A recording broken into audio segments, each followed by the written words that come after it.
Hello and welcome to all the men and women of the West. I'm Joe, here with me is my co-host Stan. Hello and greetings. Cimmeria. I remember. The dark woods, masking slopes of somber hills. The gray clouds, leaden, everlasting arch. The dusky streams that flowed without a sound. And the lone winds that whispered down the passes. Vista on vista marching. Hills on hills. Slope beyond slope, each dark with sullen trees. Our gaunt land lay, so when a man climbed up a rugged peak and gazed, his shaded eyes saw but the endless vista, hill on hill, slope beyond slope, like its brothers. It was a gloomy land that seemed to hold all winds and clouds and dreams that shunned the sun, with bare buffs rattling in the lonesome winds, and the dark woodlands brooding over all, not even lightened by the rare dim sun, which made squat shadows out of men. They called it Cimmeria, land of darkness and deep night. It was so long ago, and far away I forgot the very name men called me. The axe and flint-tipped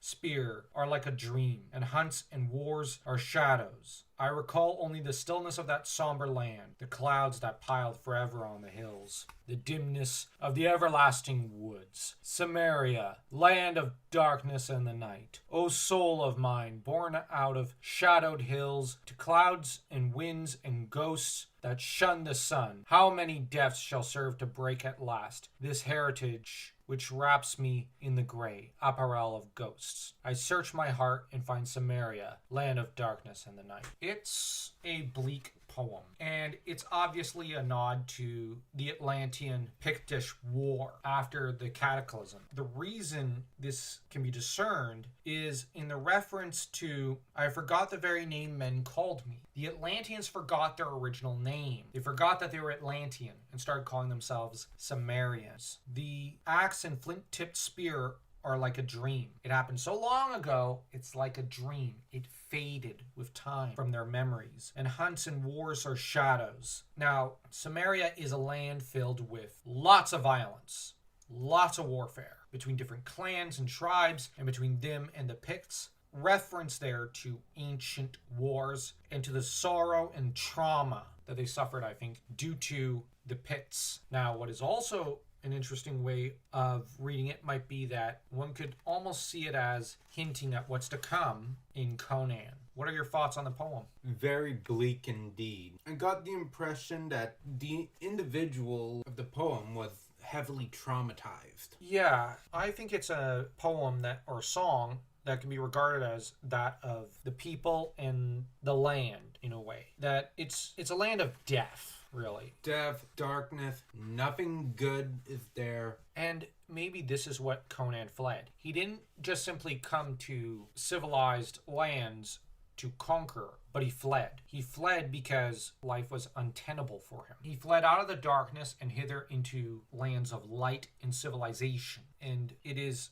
telling that there is a nod to the Atlanteans warring with the Picts, but now they've descended to warring with themselves for millennia. It's stated that clouds and winds and ghosts that shun the sun. It's a kill or be killed situation amongst the people. I could make the comparison between it and what remains of Arnor, in that it's a barbarous land which is only guarded by the odd rangers, Arnor I mean, after the Angmar Wars, and it is a land of sorrow that has faded and lost its might. It's lost its unity, its civilization. There are pockets here and there. People try to cling to civility with each other, but it's really a shattered land, just as Cimmeria is shattered. The difference is where Aragorn comes to Gondor to liberate and protect it from menace of Sauron and Saruman, and then proceeds to liberate Arnor from the darkness. Conan, once he's in control of Aquilonia, never goes back. He never even thinks of going back to Cimmeria. He doesn't care. He doesn't want to go back. With everything that he described, why would he? Yeah. Why would anyone want to stay in such a desolate hell? I'm not going to get into The Phoenix on the Sword, which is my favorite short story of Conan that I've read thus far.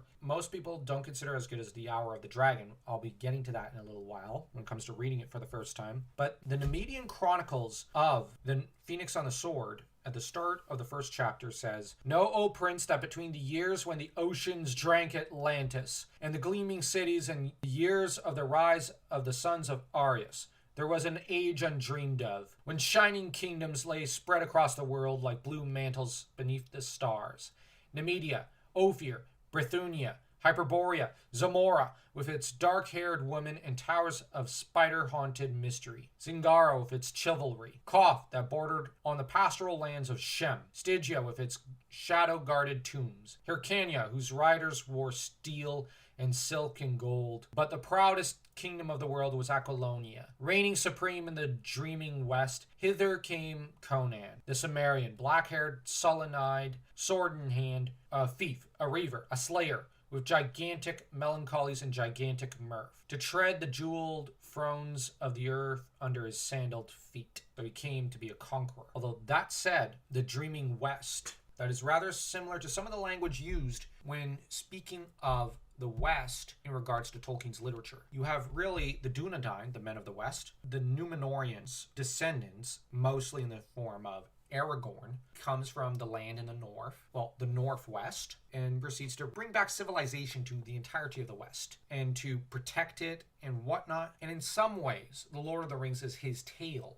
Conan's tale is about Conan, but he's coming from the north, from savage lands, to claim the throne and restore the glory of Aquilonia, which has begun to falter and fall. Aragorn does the same for Gondor, coming from Arnor to Gondor to do much the same. We're not the first ones to make the comparison between Conan and Aragorn. Archetypally, he is a different character. Archetypally, he's the same archetype as Aragorn. He is the king. But anyways, we're not going to belabor the point, so hope you enjoyed this final Hyborian Age podcast video. Don't forget to, if you enjoyed the video, smash that like and that subscribe button like your Conan smashing your enemies to itty-bitty pieces in the name of Aquilonia.